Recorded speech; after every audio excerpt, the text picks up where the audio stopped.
छायाओं का गांव उत्तराखंड की पहाड़ियों में एक छोटा सा गांव था, घनोटा। घनोटा गांव को चारों तरफ से घना जंगल घेरे हुए था।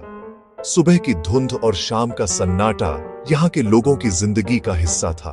कहते हैं इस गांव में सूरज ढलने के बाद कोई बाहर नहीं निकलता, क्योंकि जैसे ही रात होती है छायाएं जिंदा हो जाती है।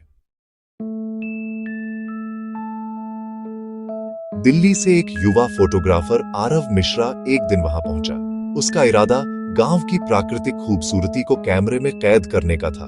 घनोटा जा रहे हो? रात से पहले निकल जाना साहब, वहां रात में कुछ ठीक नहीं होता। डरावनी बातें सुनकर ही तो आया हूँ। कभी कभी कहानियां सच भी होती हैं। गांव पहुंचने पर आरव को पुरानी हवेली में ठहरने की जगह मिली, जो अब एक छोटा गेस्ट हाउस बन चुकी थी। उस हवेली को गांव वाले छाया महल कहते थे। वहां की देखरेख एक बुजुर्ग महिला दुर्गा दीदी करती थी, जिनकी आंखों में हमेशा डर झलकता था। दीदी, इस हवेली का नाम छाया महल क्यों रखा गया है? कुछ बातें पूछना ठीक नहीं बेटा, खासकर रात में। अगले दिन आरव ने पूरे गांव की तस्वीरें ली, पुराना कुआं, मंदिर और पास की झील। लेकिन शाम को जब वह हवेली लौटा तो उसने देखा कि कमरे की दीवार पर किसी इंसान की परछाई हिल रही थी। वह हैरान हुआ, क्योंकि कमरे में उसके अलावा कोई नहीं था। वह कैमरा लेकर उस दिशा में गया, लेकिन वहां कुछ नहीं था। कमरे की हवा अचानक ठंडी हो गई, पर्दे अपने आप हिले।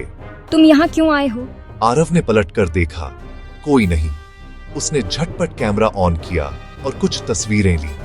फ्लैश की रोशनी में उसे लगा जैसे एक महिला की परछाई सामने खड़ी हो, सफेद कपड़े में, आंखें बिल्कुल काली। वह भागा और दरवाजा बंद कर लिया। दीदी, यहाँ रात को कोई और रहता है क्या? तुमने उसे देख लिया? वो वृंदा हवेली के मालिक की बेटी थी। और उन्होंने कहानी सुनाई।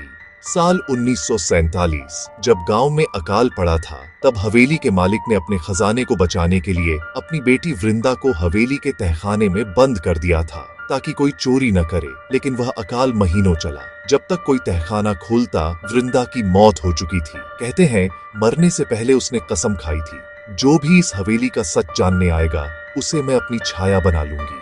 आरव ने बात को अंधविश्वास मानकर टाल दिया, लेकिन उसी रात उसने एक तस्वीर देखी, जो उसने पिछली रात खींची थी। फोटो में वह अकेला नहीं था, उसके पीछे वही सफेद साया खड़ा था, आंखें जली हुई दियों जैसी।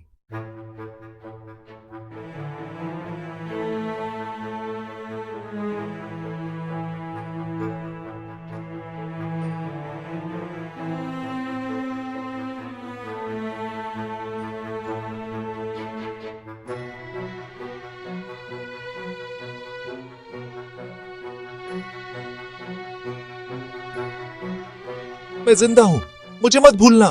अब तुम मेरी जगह आ गए। अगली सुबह गांव वाले जब हवेली पहुंचे तो उन्होंने देखा आरव कहीं नहीं था, सिर्फ उसका कैमरा पड़ा था।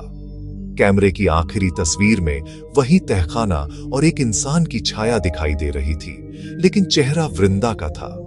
कुछ दिनों बाद एक और फोटोग्राफर वहां आया। हवेली अब बिल्कुल शांत थी।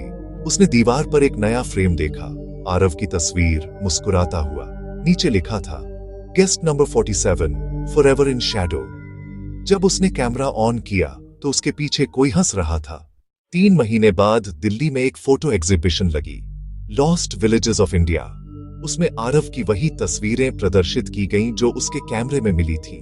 वाह, कितनी जीवंत तस्वीरें हैं, लगता है जैसे साए हिल रहे हों। लेकिन आयोजक ने ध्यान दिया, हर हफ्ते एक नई तस्वीर अपने आप गैलरी में जुड़ जाती है, और हर तस्वीर में एक नई छाया दिखाई देती है। कहते हैं अब जब भी कोई छाया महल की तस्वीर खींचता है, वृंदा एक और आत्मा को अपने साथ ले जाती है।